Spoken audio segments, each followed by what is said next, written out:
mau paham nggak paham ya udah terserah kita gitu. Yang penting dosen udah kasih modul, udah jelasin kayak gini udah dijelasinnya, mau kita paham nggak paham ya udah kita gitu. Sama-sama merantau ke situ walaupun cuma 4 bulan. Aku ngerasain bener-bener bener-bener jadi apa ya, jadi lebih mandiri, jadi yang lebih baik sekarang.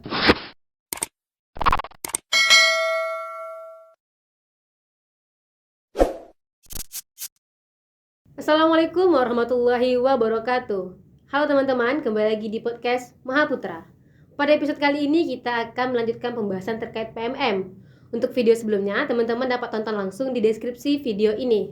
Baik, langsung saja kita sapa materi kita yakini Kak Naya. Halo Kak Naya. Halo. Gimana nih kabarnya, sehat? Sehat, alhamdulillah. Sita sendiri gimana? Alhamdulillah sehat. Ketemu lagi nih kita untuk ngebahas terkait PMM yang kemarin nih. Ya. Baik, kan pada video sebelumnya kita udah ngebahas terkait apa itu PMM, apa itu persyaratan untuk PMM dan sebagainya macamnya. Pada episode kali ini kita akan membahas kehidupan selama PMM kemarin ya Kak Naya ya. Iya. Baik, kita mulai dari saat keberangkatan nih Kak Naya. Itu kan kemarin kata Kak Naya keberangkatannya itu gabung dengan seluruh univ yang tujuan sama. Iya, benar. Gitu kan?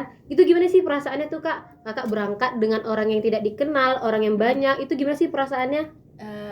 Apa ya, kalau untuk manusia introvert pasti agak ini ya, cuman karena aku pribadi kan udah banyak pengalaman lah, maksudnya kayak ekstrovert juga aku, jadi udah nggak kaget lah kalau ketemu orang-orang banyak kayak gitu. Terus waktu keberangkatan ke sana itu kan seluruh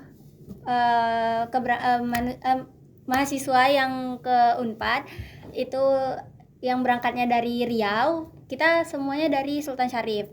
Jadi di situ kan pakai almet nih. Iya. Kalau aku kemarin kan aku sendiri yang dari STIE. Kalau mereka itu rata-rata ada yang 4 orang, 5 orang dari univ yang sama. Kemarin tuh kayak kelihatan kan dari almetnya, kan pakai almet. Kayak nanda ini dari Umri, ini dari UIR, ini dari Unri, dari Unila kayak gitu. Kayak apa ya? Mereka punya circle-nya masing-masing berarti kan waktu mau berangkat itu mereka udah dari kampus yang sama, kayak dari Unilak mereka ada temennya sendiri rombongan, terus yang dari UIR juga ada temennya sendiri rombongan, terus sempet kayak terkucilkan karena sendiri gitu kan, Tidak ada teman ya. Nggak ada teman.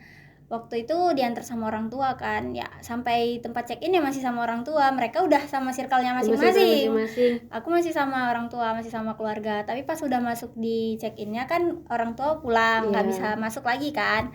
Nah disitulah baru mulai berbaur. Kemarin ada teman kenalan gitu sama-sama dari sini, cewek namanya Nanda. Itu teman aku pertama kali waktu terbang dari sini ke Jakarta sana. Jadi dari mulai check-in sampai tiba di Bandara Suta sampai ke busnya juga yang ke Unpad, aku sama si Nanda ini gitu. Nanda ini dari kampus? Dari UIR. Dari UIR ya. Gitu. Berarti Nanda si teman yang kakak bilang ini dari UIR, kampus yang sama Unpad.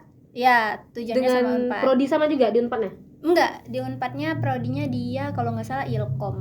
Beda di prodi sama fakultasnya beda ya berarti cuman kan sama-sama dari Riau gitu.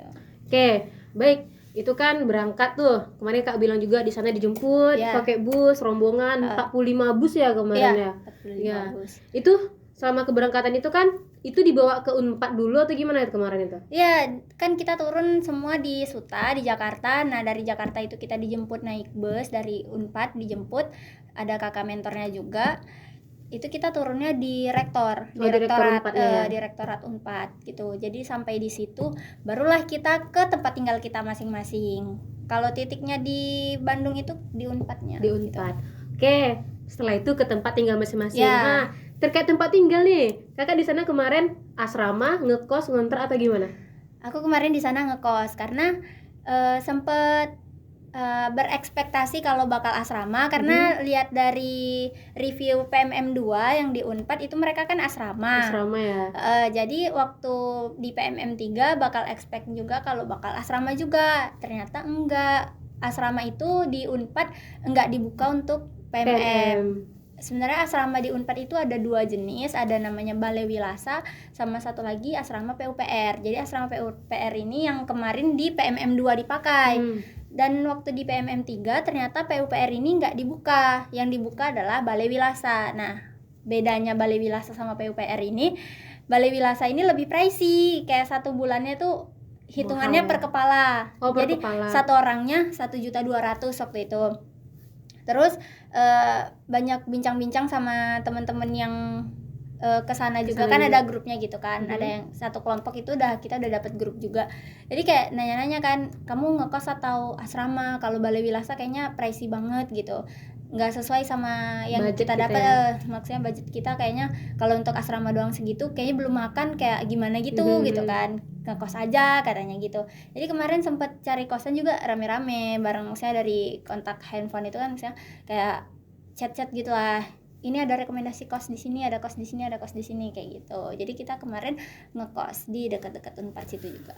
Oke, jadi kos-kosannya kemarin dari Pekan dulu nyarinya, dari online atau di sana langsung carinya? Kemarin waktu sebulan sebelum keberangkatan itu nyarinya online. Maksudnya kita cuman modalin Gmaps gitu kan, ya. Pakai Gmaps terus kita cari penginapan kos-kosan kayak gitu kan biasanya ada ya. Jadi waktu kelihatan di Gmaps itu kita coba kontak, itu kita tanya harganya, ini segala macam. Jadi waktu itu ada cocok sama satu kosan gitu. Jadi ada juga teman dari Unri waktu itu yang ngekos di kosan itu juga. Jadi ada teman satu kosan yang sama-sama dari Riau gitu. Oke, kos-kosan itu menurut kakak nyaman nggak di sana? Aku 2 kali pindah kos karena waktu kosan yang pertama itu kan aku nengoknya dari HP ya, ada cuma dari Gmaps gitu. Waktu lihat jaraknya ini kayak bisa nih, masih oke lah buat jalan atau apa ya. Gitu kan. Gojek juga nggak terlalu mahal sih kayaknya ini gitu. Waktu udah sampai di sana kan itu udah kita bayar sebulan pertama ya. Jadi kalau misalnya harus pindah di pertengahan kayak rugi juga kan. Jadi waktu udah di sana ternyata kurang nyaman, terus jaraknya juga cukup jauh gitu. Terus aku coba survei lagi sendiri ke sana secara langsung, kayak lihat-lihat di daerah sana. Terus udah ada nih yang cocok, di bulan kedua aku pindah kayak gitu. Pindah kos lebih dekat lebih jauh? Lebih dekat. Lebih dekat dan lebih banyak tempat-tempat makanan. Kalau di Gmaps kan nggak kelihatan tuh ini tempat jualan-jualan makanan ada atau enggak atau gimana kan nggak kelihatan gitu kan. Waktu survei langsung ke sana kelihatan nih yang di kosan yang kedua ini lebih banyak dekat sama tempat-tempat orang jual makanan. Jadi kayaknya lebih strategis, strategis yang ini gitu. Terus lebih dekat juga gitu. Oke, berarti selama di sana kemarin itu ngekos ya? Iya, benar. Kos. Terus nih, kan itu di Bandung ya? Tepatnya di Jatinangor sih. Jatinangor ya. Jatinangor. Itu tempatnya dingin kah, panas? Cuacanya? Apa ya, waktu pertama kali ke Jatinangor sempat culture shock sama suhu gitu kan. Kayak kita di Riau khususnya Pekanbaru ini benar-benar panas banget kan. Waktu di sana benar-benar dingin cuy, kayak kaget gitu. Waktu itu pernah nemuin kan di handphone ada cuaca gitu kan, kayak kadar suhunya gitu kan. Jadi waktu cek ini emang terasa banget nih dingin gitu kan. Waktu cek sempat 15 derajat itu tuh emang dingin banget. Waktu itu malam, jadi waktu tidur kan kayak terasa menggigil dingin gitu kan. Waktu cek di handphone emang 15 derajat. Nggak ada AC, nggak ada kipas angin. Jadi aku selama ngekos di sana itu tuh nggak ada kipas angin. Hemat listrik ya? Nggak pakai AC, nggak pakai kipas angin karena memang udah suhu di sana juga udah dingin. Panas juga di sana tuh tetap dingin, ngerti nggak? Kayak panas tapi nggak buat gerah kayak di sini, tetap dingin gitu. Gitu. Berarti itu culture shock juga lah ya? Iya. Ada sakit nggak gara-gara perbedaan cuaca? Sakit tuh sakit yang kayak demam-demam gitu alhamdulillah enggak. Tapi kalau tahu biduran, nah itu kan itu kan ini suhu juga ya. Karena cuaca juga kan faktor itu, sakit itu. Aku sering karena mungkin dari faktor suhu kan, kayak dari panas ke dingin gitu kan. Jadi ngaruh tuh sering aku kambuh, biduran aku tuh sering kambuh waktu itu. Kemarin juga baru kambuh ya? Iya, waktu di sini mungkin dari dingin ke panas lagi ya. Jadi kambuh lagi. Itu salah satu culture shock-nya ya? Ya. Atau ada culture shock lain nggak? Kayak misalnya makan-makan di sana itu beda dengan di Riau gitu? Kalau makanan Enggak ini sih. Enggak ada yang spesifik ya berarti. Enggak ada yang spesifik kali. Oke, berarti culture shock itu lebih ke cuaca ya. Lebih ke cuaca pagi ya. Ya Riau ini panas banget sampai ke Jawa Barat yang dingin banget gitu. Oke, baik.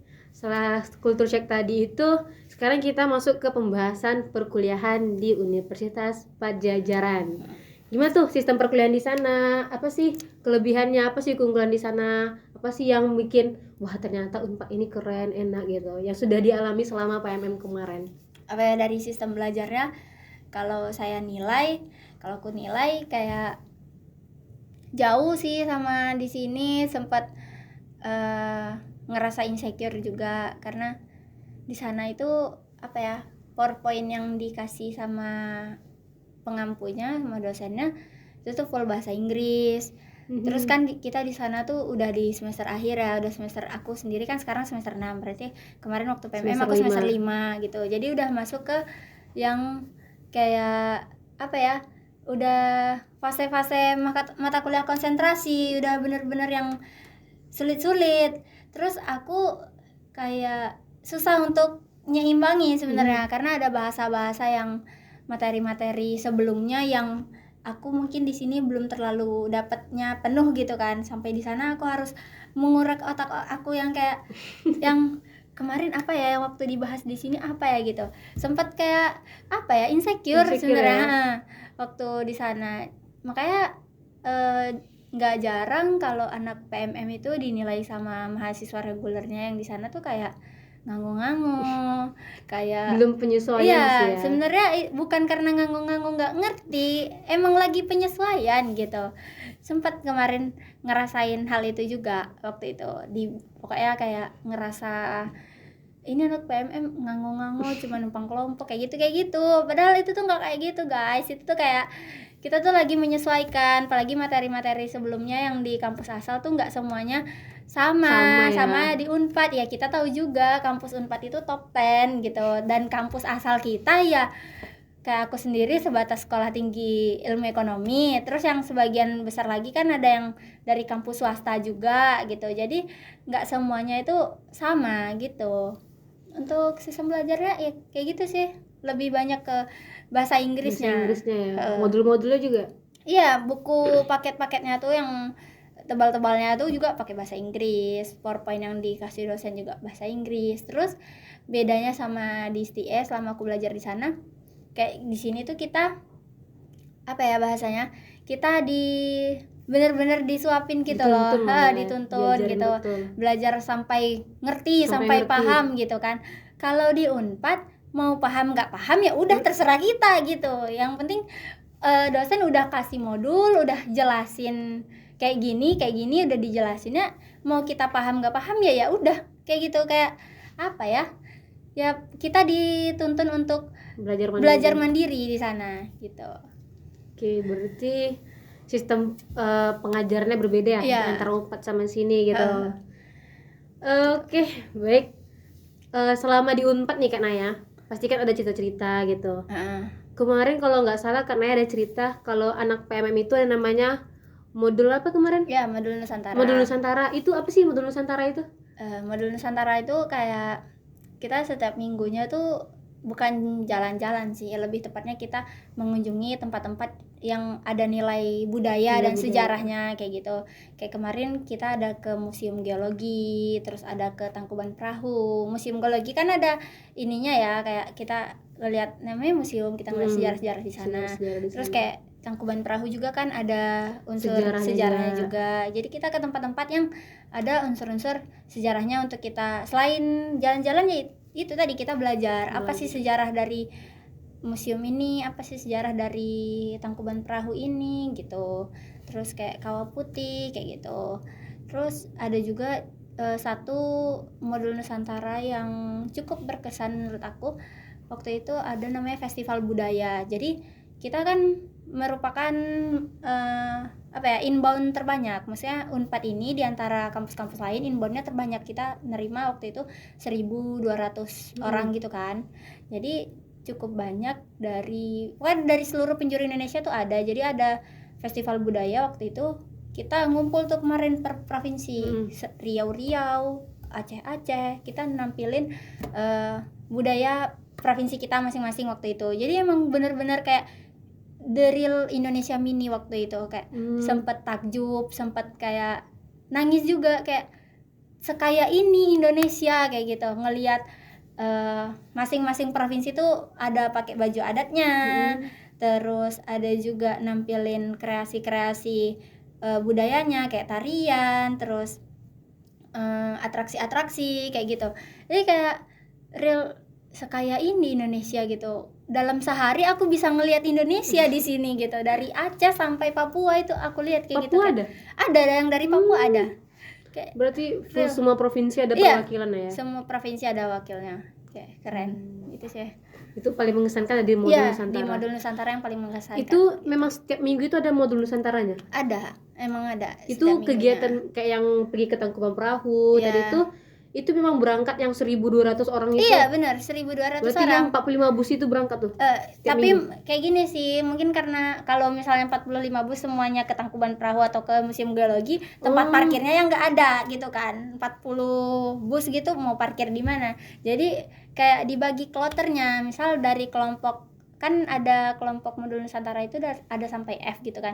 Misalnya A B C D itu misalnya ke Tangkuban Perahu, nanti D E F itu nanti ke Museum Geologi, nanti minggu depannya dia rolling lagi kayak gitu. Tapi berangkatnya benar-benar dari Unpad itu ya dari 46 bus. Cuman nanti kan rutenya beda gitu. Dibedain gitu tiap minggunya.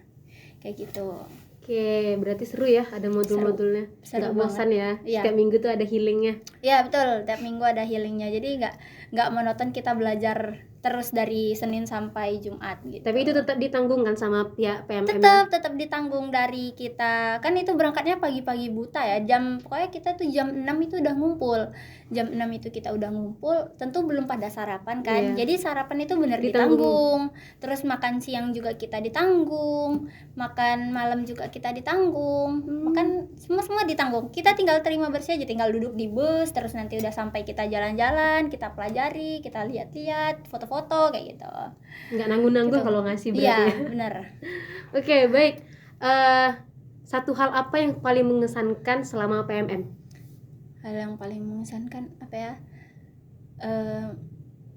Real ngerasa punya keluarga baru, punya teman-teman baru, punya apa ya, belajar ini juga toleransi kayak gitu. Kayak paling ininya ngenanya waktu aku sendiri ngalamin waktu itu, waktu pindahan kos dari kos pertama ke kos kedua. Itu kan aku pindah berdua sama namanya Dinda dari Bali. Jadi dari awal aku turun di Jatinangor sampai kepulangan kemarin aku apa-apa semuanya sama Dinda. Jadi waktu itu aku pindahan kos sama Dinda juga. Waktu itu aku kecelakaan, maksudnya nggak kecelakaan yang ketabrak atau keserempet. Jadi jalan di sana tuh masih kayak naik turun, aku juga yang nggak hati-hati gitu kan. Terus jatuh, jalan kaki loh padahal jatuh kan. Terus lukalah kaki, berdarah gitu kan, banyak luka-luka di kaki. Jadi apa ya, kita kan di sana nggak ada siapa-siapa. Jadi benar-benar ngadu itu cuman sama teman kelompok, sama dosen pembimbing, sama kakak mentor, sama orang-orang yang kesana juga yang di grup PMM gitu kan. Jadi waktu itu aku ngadu sama kelompok aku, aku jatuh gitu, kaki aku sakit, lagi pindahan kos, aku kayak gituin kan. Terus kayak mereka tuh gercep banget loh, kayak siapa yang terdekat di sana, cepatlah tolongin ayah itu, kayak gitu. Kayak coba Sherlock kayak gitu, kayak langsung apa ya, langsung ya ampun sepeduli ini mereka gitu. Padahal aku kalau misalnya di ini ya orang lain kan sama mereka, bahkan satu provinsi juga sama mereka tuh enggak gitu. Jadi kayak real apa ya, ngerasa orang-orang jadikan keluarga ya. Bener-bener orang-orang ini baik-baik banget sama aku gitu. Jadi waktu itu pertama kali yang ngejenguk itu namanya Dame sama Afifah dari Aceh, Dame dari Sumatera Utara. Mereka datang liatin aku kan, terus nemenin aku tidur juga waktu itu, karena itu kan kosan baru ya, baru pindah gitu. Mereka nemenin aku tidur situ. Terus ada namanya kepala suku sama wakil kepala suku. Waktu itu wakil kepala suku aku namanya Fania dari Bali. dia datang juga untuk ngejenguk sama ngebawain obat, kayak obat-obatan untuk bersihin luka kayak gitu, segala betadine gitu, semuanya dia yang ngebawain, si Fania. Makasih banyak ya guys kalau kalian nonton ini. Terus itu kan aku pindahan kos, jadi banyak barang-barang. Ada lagi namanya wakil kepala suku juga, tapi itu bukan dari kelompok aku, dari kelompok A. Bahkan jauh kan, aku kan kelompok F. Jauh? Itu dari kelompok A. Jadi itu tuh sebenarnya jauh kan gitu. Cuman karena dia yang terdekat sama lokasi aku jatuh gitu kan, lokasi aku pindahan kos juga, karena dia wakil kepala suku juga, mungkin dia ngerasa punya tanggung jawab ya. Walaupun bukan dari kelompok dia gitu kan, namanya perlu bantuan. Jadi barang-barang aku untuk, kan kosan aku di lantai 2 waktu itu kamar aku. Jadi untuk barang-barang aku dinaikin ke lantai 2 itu dia dan teman-temannya. Kayak dia ngebawa rombongan buat ngebantuin bawain barang-barang aku, kayak ya Allah, sebaikin orang sama aku, padahal kita lagi di daerah orang gitu. Mereka juga nggak kenal aku gitu, nggak kenal aku sebelumnya. Aku kenal mereka karena mereka ngebantuin aku, baru kenalan kakak namanya siapa, baru kayak gitu. Barulah makasih banyak ya kak, kayak gitu. Itu sih. Oke, berarti terasa kekeluargaan di sana ya. Terasa kekeluargaannya, terasa banget. Kemarin itu Naya berangkat pulang ke Pekan tanggal berapa? Ke Pekanbaru tanggal 24 Desember. Iya, 24 Desember. Itu kegiatan perpisahannya kayak gimana tuh di sana di Unpad? Pastinya closing ceremony, pakai ada closing ceremony-nya dari pihak Unpadnya.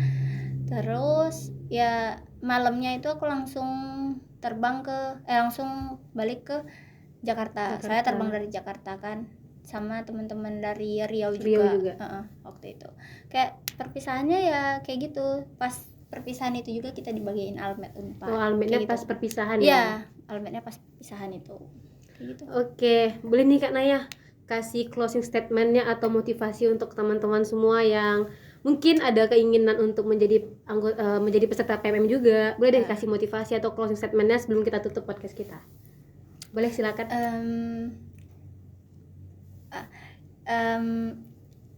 Masukan dan motivasi dari aku mungkin percaya diri sama kemampuan kita. Ini dari Pak Masril juga sih kalimatnya yang masih saya tanamkan juga, kayak mau dimanapun kamu, kalau kamu berlian bakal tetap berlian.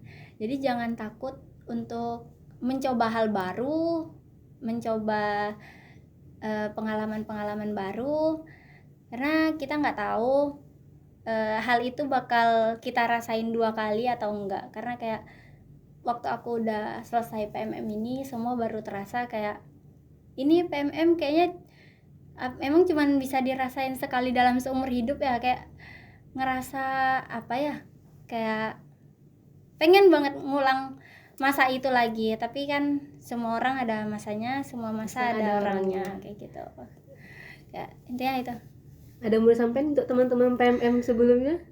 Buat teman-teman aku kelompok F42, makasih banyak. Kayak dari kalian aku belajar banyak tentang kekeluargaan, tentang toleransi juga. Buat teman aku Dinda Pradian dari Bali, namanya agak susah, orang Hindu. Aku punya cita-cita ke Bali buat temuin kamu, Dinda. Kayak dari awal sampai akhir kita PMM aku selalu bareng sama kamu. Bahkan setiap aku ada masalah, setiap aku ada ada cobaan-cobaan hidup, kamu selalu ada buat aku di sana. Kayak orang tua kan nggak ada, kita sama-sama merantau ke situ. Walaupun cuma 4 bulan, aku ngerasain bener-bener jadi lebih mandiri, jadi yang lebih baik sekarang. Bahkan dari kamu juga aku belajar masak, Dinda. Kayak sekarang cita-cita aku pengen ke Bali, tungguin aku ya. Oke. Aduh, jadi ikutan sedih juga. Oke. Baik, makasih nih Kak Naya udah mau meluangkan waktunya untuk cerita gimana tentang PMM. Semoga teman-teman yang nonton video ini bisa dijadikan motivasi ya untuk bisa mencari hal baru di PMM nantinya. Mungkin ini sih pembahasan kita Kak Naya ya. Makasih juga Jadi cukup sampai sini teman-teman pembahasan kita terkait PMM. Tetap stay untuk video podcast selanjutnya. Saya akhiri. Assalamualaikum warahmatullahi wabarakatuh.